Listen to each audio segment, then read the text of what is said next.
Hi, I'm Amba. I'm called the White Hindu.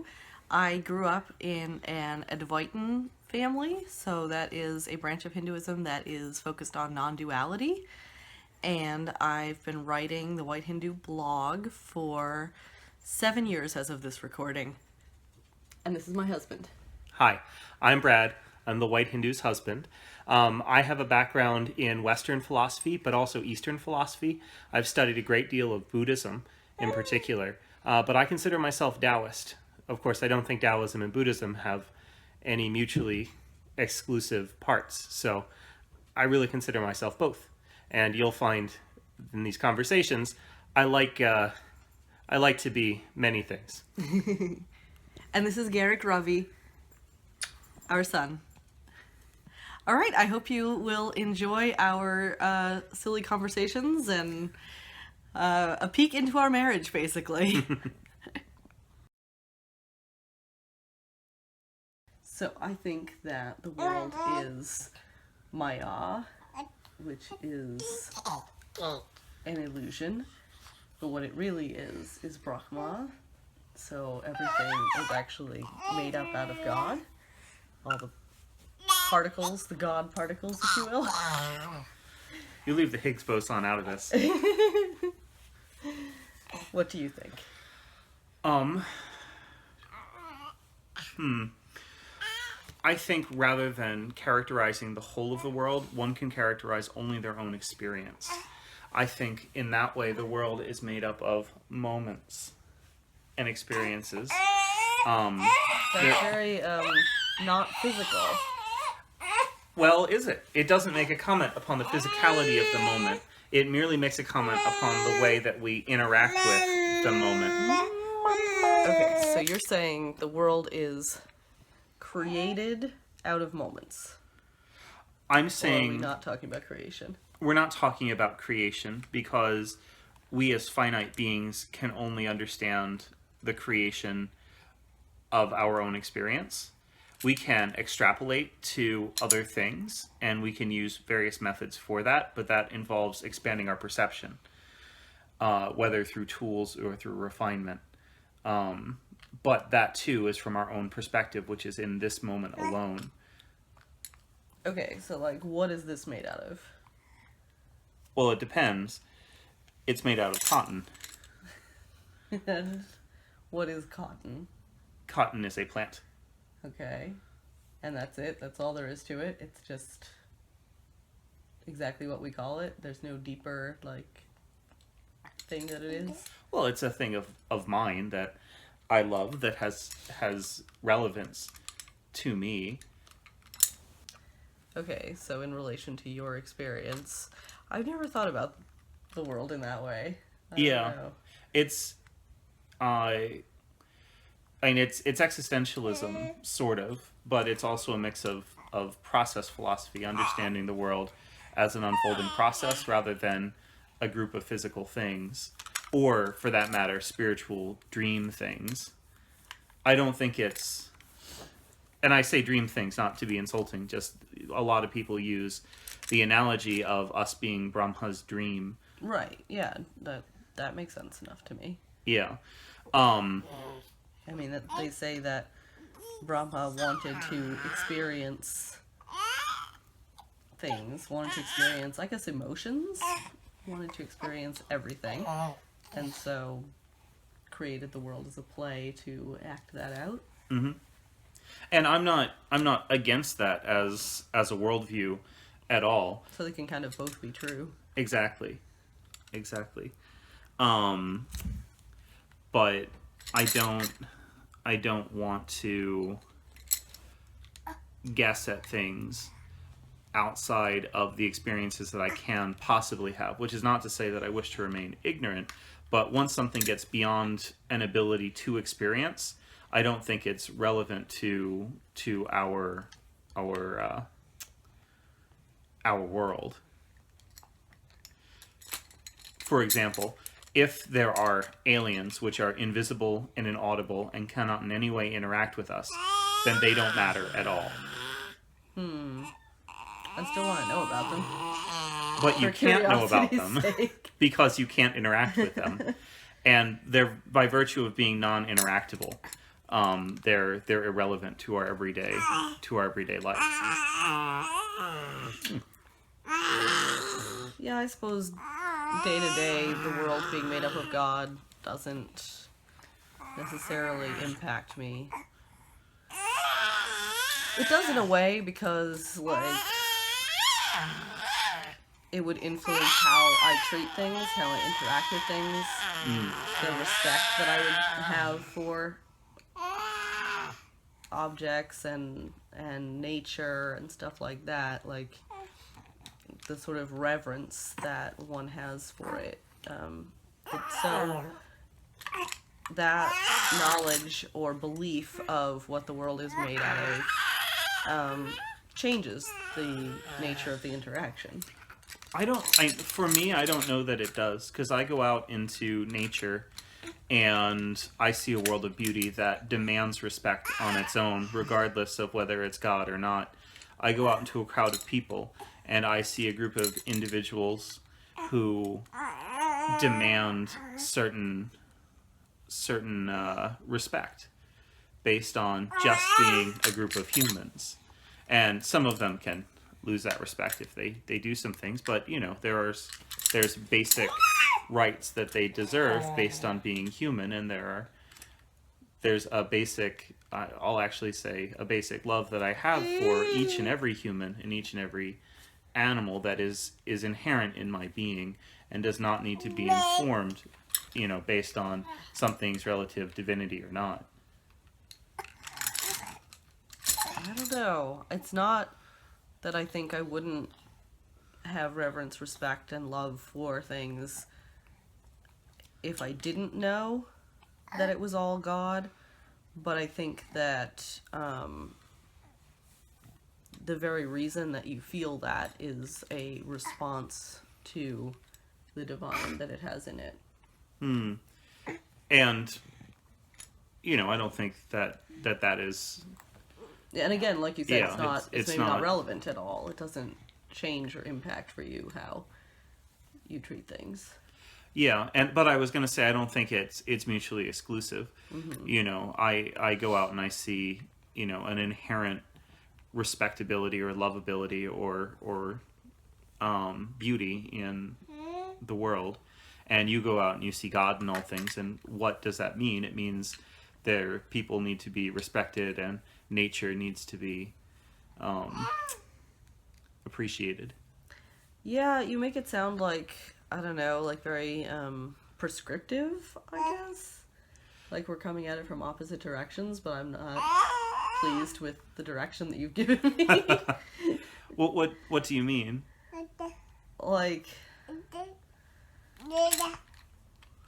I guess it reminds me of a girl I knew in college who was very evangelical Christian, as so many other people I knew in college were.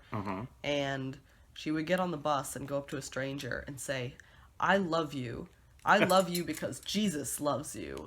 And, like, the stranger would be horrified and confused and like, "Get away from me, you psycho." And I feel like this is putting me in that position of, like, saying, "I love you because God, but not because you." And that just doesn't sound right. But that doesn't mean I don't think it is right. I don't know. Does that make sense? It does. And for a second, I thought you were characterizing my side like that.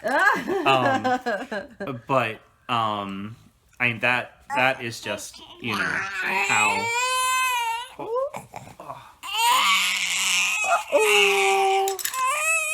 No, are you done? Are you done? Oh, okay.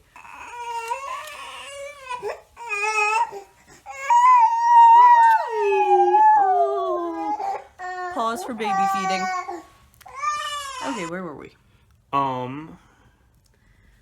man. I was saying how the girl on the bus. Oh yes. Yeah, was, and how I don't want to be that. Well, I don't think you are that, because I think that's a weird place to take a conversation with a total stranger, and I don't think take a conversation. That's how it started. Yeah, to have a conversation with a total stranger. And I mean, it'd be just as inappropriate for me to walk on a bus and walk up to someone and say, I love you for being exactly who you are. Like, that doesn't, like, it's not a thing that you say to a stranger. Okay, but I'm not necessarily just uncomfortable with it for that. I mean, I'm also uncomfortable with it for the sort of, like, prescriptiveness, like I said before. Like, this is... Well, I guess it is because it's the conversation. It's because forcing somebody else to, like, view the world in your way. Yeah. And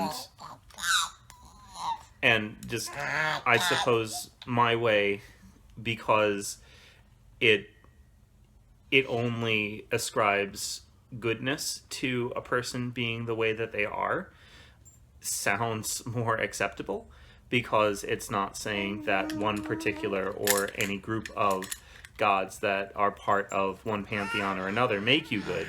It's just that you're good. Yeah, and you're I fine do think just the that way people are good and inherently good the way that they are. Yeah. But it's because they're God. Exactly. They have God inside them. But I think... Which is kind of a whole other topic. Well, yeah, but I think this brings up... It's I think this brings up an interesting point, which we've kind of brushed over a little bit, which is there is a conventional way of interacting with things and people, and there's an ultimate way of interacting with things and people, because you understand that on an ultimate level, from your perspective, all things are Brahma. But in the meantime, they're Steve and Barry and Joanne and whatnot. And we're sitting on a bed, and we are in a room in a house. Ultimately, that's all Brahma. But there are instances where there are good solutions on the conventional level that are conventional, and there are good solutions on the ultimate level that are ultimate. But realizing the nothingness of a bus is not a good way to not die from a bus running into you. Stepping out of the way is a good way to not die. right. If a bus is careening down the street. Playing your part in the play, in the drama. Like, Exactly. Even if it's not the ultimate reality, it's important to, like, behave as though what around us is real. Yeah. So the girl on the bus is trying to use an ultimate solution to a conventional matter, which is why it seems inappropriate, I think. Because, she's espousing what to her is a fundamental truth, but she's espousing a fundamental truth to say hello. And it doesn't work that way. I mean, imagine if in... I guess she's just trying to skip the in-between part. She's trying to get straight to, you should be Christian, I'm doing my job converting the heathens. But to bring it to Hinduism, I mean, Krishna doesn't walk around in his true form all the time, which would be the truth. He plays his part, and he uses, verbal conversation, and he has body. and a human body. That's exactly. a really good analogy. Oh, thank you. And so I think a part of his lesson is that we are all here to be human, even if we're also all here to realize a divinity. And I think there's something very special about that. Seems legit. Yeah, Krishna seems legit. Krishna's my charioteer. BT dubs. Okay, so, we answered the question, right? Yeah, we totally answered the question of what is... We totally understand what the nature of the world is. Mm-hmm. Yeah, no, I don't think that we actually did. I mean, you had an answer, which is, what is God? And I had an answer, which is the everyday experience that we have. But and I guess... true on different planes, like... Mm-hmm. If you look at the subtle world and the physical world, sort of, your answer is the physical world and mine is the subtle world, I guess. Not entirely. No. Do I have it backwards? No, you don't. Your subtle world, you've gone with the subtle world, and I feel like my answer was both the physical and the subtle. Because to quote... Why do you get to have both? To quote Nagarjuna, samsara is nirvana, nirvana is samsara. And so I think, well, because I'm Taoist, that's why I get to have both. Because the physical world is the subtle world, and the subtle world is the physical world. Why do we separate them then? Because they're different. But they're the same. Yes. Yin and yang. Yeah, you're a Buddhist, all right. Actually, that's more Taoism, but Buddhism too. The two live together for so long that they're very co-influential. But you know, every day, waking up, performing deeds, whether good or ill, and existing is kind of the point, I think. Hi.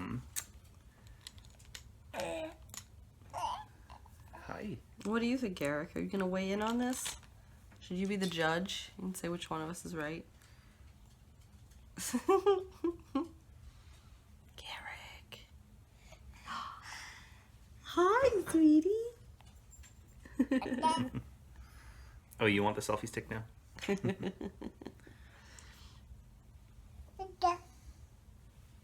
Well, I think that might be as much of an answer as we'll get anyway. Yeah, I think so.